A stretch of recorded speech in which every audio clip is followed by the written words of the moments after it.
Senhores, bom dia, tudo bem com vocês? Sim. Tudo bem, senhorita Maísa? Tá ok. Meus queridos, de maneira geral, vocês já sabem o que foi a Revolução Industrial. Todo mundo aqui entendeu que quando se fala de Revolução Industrial, se fala de uma mudança. Uma mudança no quê? Na forma de produção. Tentei explicar para vocês onde aconteceu inicialmente essa revolução. Tentei deixar claro para vocês quais foram os impactos dessa revolução no consumo, não é isso? Na relação entre os países. Entender isso é entender os caminhos que levaram inclusive a Europa à Primeira Guerra Mundial. Entretanto, eu queria conversar com vocês sobre a revolução em si. Nós tivemos duas formas de produção anteriores à Revolução Industrial. Alguém nessa sala poderia me dizer qual foi o sistema de produção mais antigo de todos? Mais uma vez? Artesanato. Sabemos que o artesanato ele dominou o mundo durante milhares de anos. Desde a época pré-escrita, passando pela antiguidade, chegando finalmente até o período que ele chama... Tudo bem? Pode. Beleza. Gente, atenção em mim, tá? Deixa os meninos trabalharem, tá?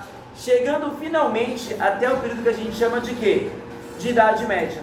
Eu expliquei para vocês que na Idade Média a população começou a aumentar muito. O artesanato começou a não dar conta das necessidades das pessoas. O que se fez necessário? Criar uma outra forma de produção um pouquinho mais rápida. Alguém nessa sala poderia me... Não é a Revolução Industrial, percebam. É uma segunda forma de produção. Alguém nessa sala poderia me responder que segunda forma é essa? Manufatura. A manufatura. Na manufatura vocês devem se lembrar que o trabalhador ele já deixou de trabalhar em casa. Ele vai trabalhar num lugar onde ele é um empregado.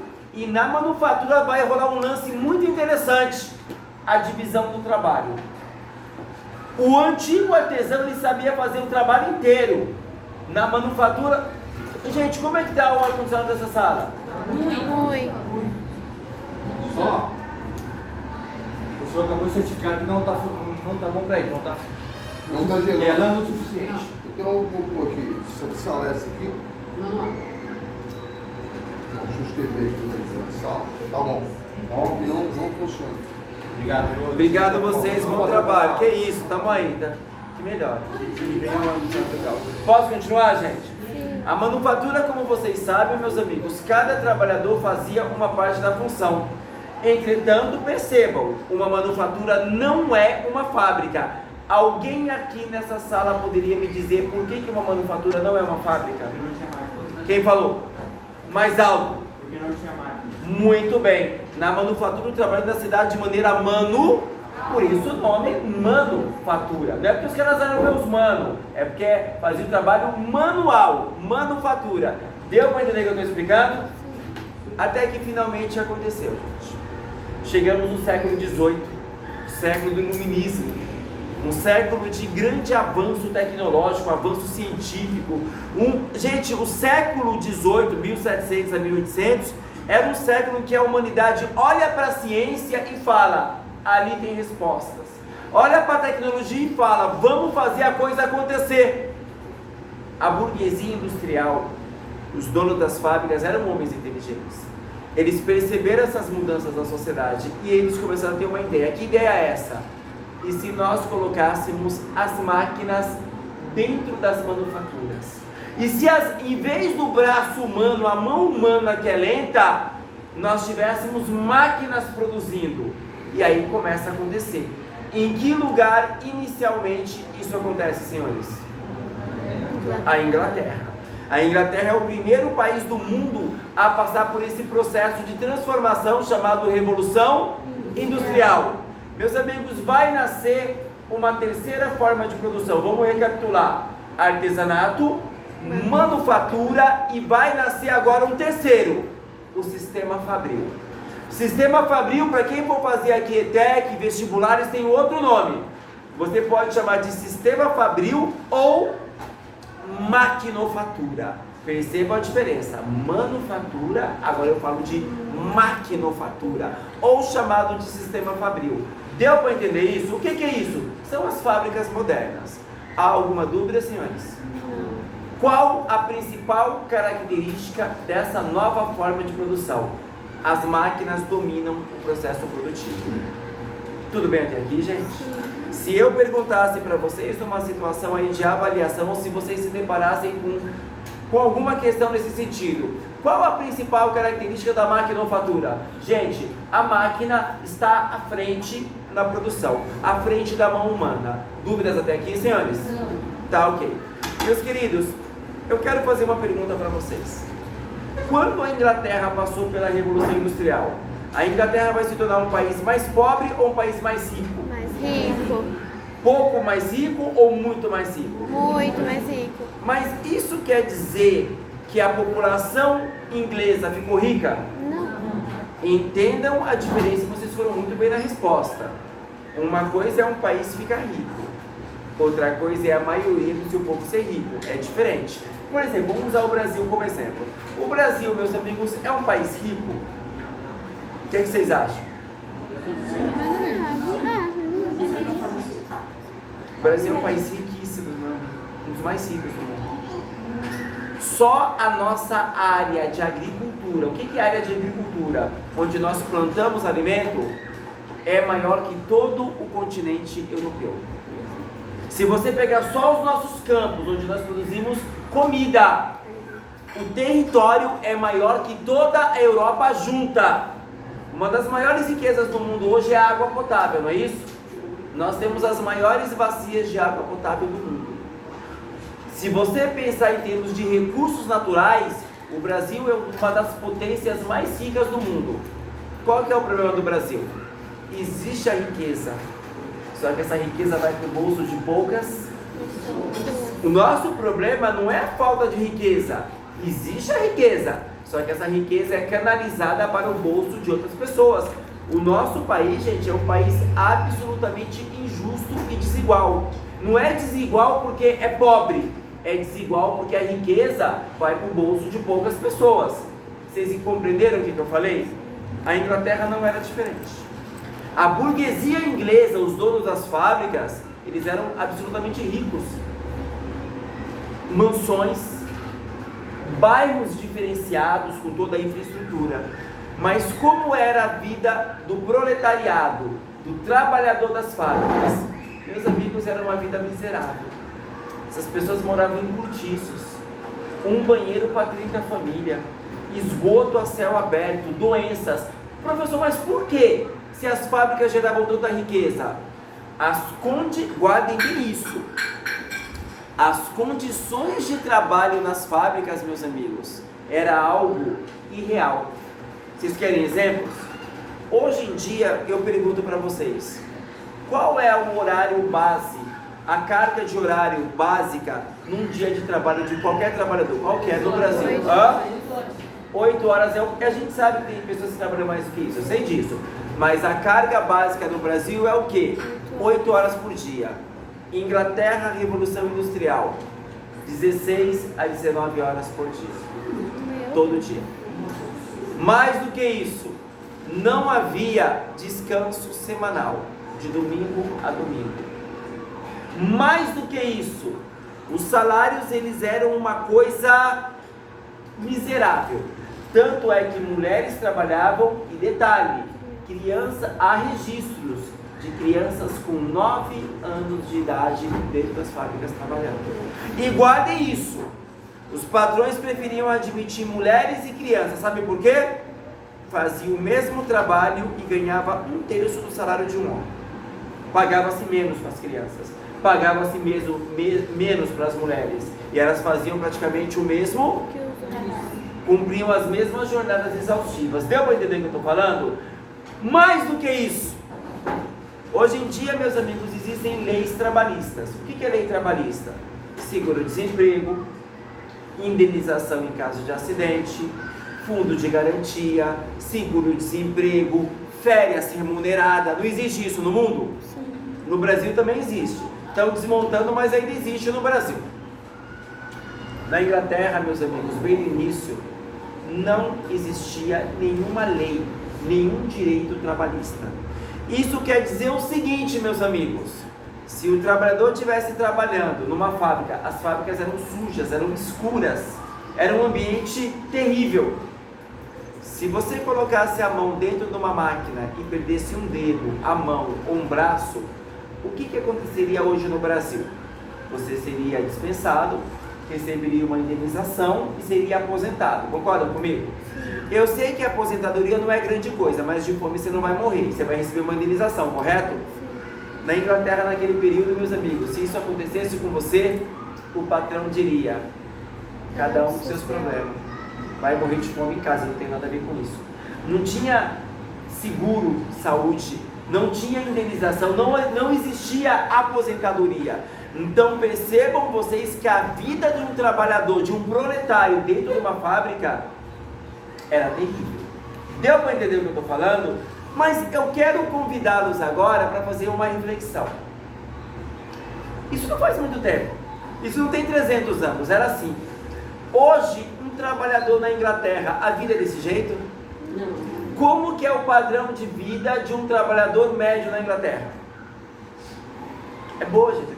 Se você for comparar a condição de um trabalhador inglês hoje com um brasileiro, não tem nem comparação. Eles têm um padrão razoável de vida, correto? A minha pergunta que não quer calar é a seguinte: por que melhorou tanto na Inglaterra?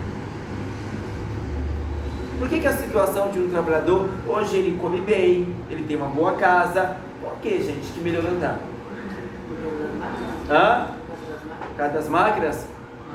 Mais alguma? Hã? Os iluministas, outra situação? Alguém pode falar? Porque eles quiseram condições melhores. Eles só não quiseram, e você deu quase a resposta correta. O trabalhador apenas não quis a condição melhor, ele lutou por condições melhores. O que eu vou falar vale para a Inglaterra e para o mundo todo. Se hoje um trabalhador, meus amigos, ele tem direito no mundo, é porque os trabalhadores se uniram e fizeram o quê? Lutaram. Na Inglaterra, para vocês terem uma noção, era proibido fazer greve. Os caras faziam greve. Era proibido se juntar e fazer um sindicato para lutar por melhores condições. Os caras fizeram sindicatos e lutaram por melhores condições. Pararam fábricas, pararam avenidas, os caras lutaram e foram aos poucos o quê? Construindo, conquistando direitos.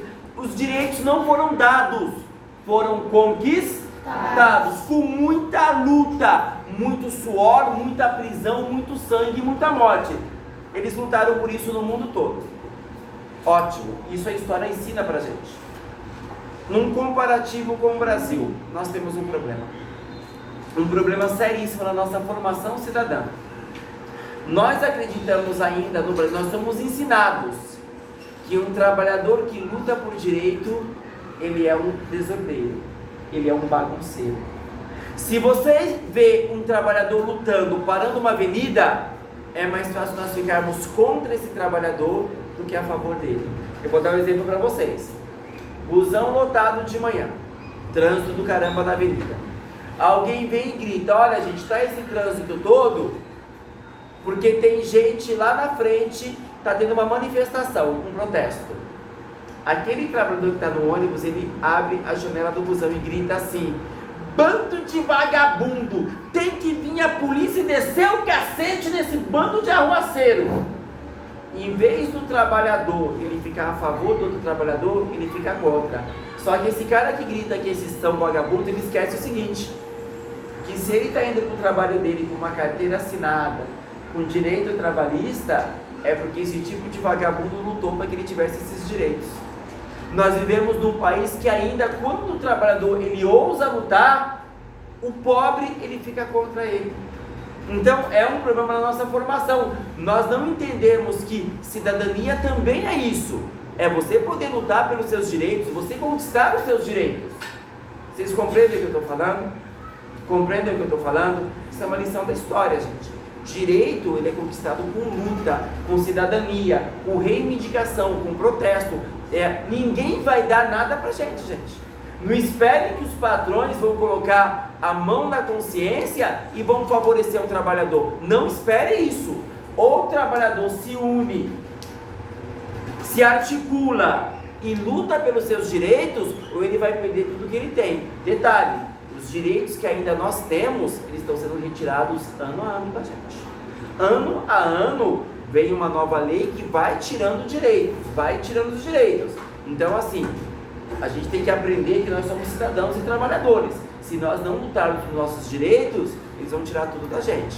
Deu para entender, senhores? Posso continuar? Senhores, historicamente, a Revolução Industrial ela é dividida em 3 pedaços. Alguns chamam de 3 fases, outros chamam de 3 revoluções. Mas é assim, são 3 pedaços. Tudo bem até aqui? Primeira revolução ou primeira fase em apenas um país. Qual país? Inglaterra. Como foi essa revolução, meus amigos? Primeiro, as primeiras fábricas que surgiram eram fábricas têxteis. Alguém nessa sala pode me dizer o que é uma fábrica têxtil? Fábrica que produz, sabe o que? Tecidos. Como eram as máquinas? As máquinas eram feitas de ferro. E o que movimentava essas máquinas? A energia a vapor, carvão. Mas não é o carvão de churrasco. Aquele carvão de churrasco, ele é vegetal, é uma madeira ali, não é? O carvão da Revolução Industrial, meus amigos, é o minério. Você cava e pega debaixo da terra. Deu para entender isso? Você esquenta esse carvão dentro das máquinas, aquilo pega fogo, gera uma fumaça, o vapor. É esse vapor que vai gerar o movimento. Vocês sabem qual que é o símbolo da primeira Revolução Industrial? Um trem chamado Maria Fumaça. Já ouviram falar? Aquilo ali é o símbolo da Revolução Industrial. Percebam vocês então como as máquinas eram quentes, como as fábricas eram quentes. Imagina o seguinte: você trabalhar 19 horas dentro de uma fábrica, um calor do inferno, e aí você vai para casa morto. Quando você abre a fábrica, está nevando. Qual é a saúde que aguenta? Vocês entendem como eram as condições de vida dessas pessoas, gente? Era uma condição realmente muito precária de vida. Deu para entender? Segunda Revolução Industrial ou segunda fase, ela é maior. É a mais estudada e a mais cobrada em vestibulinhos e provas, inclusive o DETEC. Ela é maior. Europa inteira, inclusive a Inglaterra. A Inglaterra não fica para trás. Um país da América, os Estados Unidos. Um país da Ásia, qual é? Então percebam que a segunda Revolução Industrial ela é maior. Ela pega a Europa inteira, o Japão e os Estados Unidos. Esses países estão no quê? Industrializados. A concorrência inclusive aumenta. O mundo começa a caminhar para a Primeira Guerra. Deu para entender? Mas essa é mais sofisticada. O ferro ele vai sendo deixado de ser usado. Uma nova liga metálica começa a ser usada dentro das fábricas. Qual liga metálica? O aço começa a ser usado. A energia a vapor também ela vai sendo deixada de lado. Ou 2 tipos de energia que existem no mundo até hoje começam a dominar: a eletricidade e o petróleo, a gasolina, o diesel, os derivados do petróleo. Deu para entender? Terceira Revolução Industrial, começo do século XX, a robótica.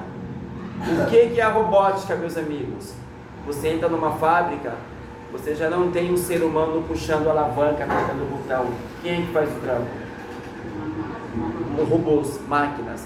Isso para vocês que estão aqui é uma tragédia. Por que é uma tragédia? Antes uma fábrica tinha 400 funcionários. Hoje essa mesma fábrica tem 25. O resto que faz é máquina. Onde estão os empregos? E não esqueçam, essa robotização hoje está em tudo. Antes você ia no McDonald's, tinha 5, 6 caixas. Hoje tem totens lá, você faz o pedido sozinho. Cadê os empregos? Cadê os empregos? Antes o primeiro emprego de vocês meninas era telefonista. Cada empresa tinha 2, 3, 4 telefonistas. Hoje, atendimento eletrônico. Diz que um para nos... Cadê os empregos? Acabou. Acabaram. Eu já trabalhei no Extra João Dias, já falei para vocês. O Extra João Dias de madrugada no mercado, antes umas 30 pessoas lavavam o mercado. Outro dia eu fui lá, tem um tratorzinho, ó, com uma vassourinha embaixo. Cadê os empregos? Vocês estão caminhando para um tipo de sociedade, gente, que não precisa de tantos trabalhadores. Vocês vão trabalhar com o quê? Existem profissões surgindo, só que essas profissões exigem o quê? Qualificar, muito estudo. Deu para entender o que eu estou falando? Meus queridos, com isso, eu acabo essa matéria. Muitíssimo obrigado. Acabou.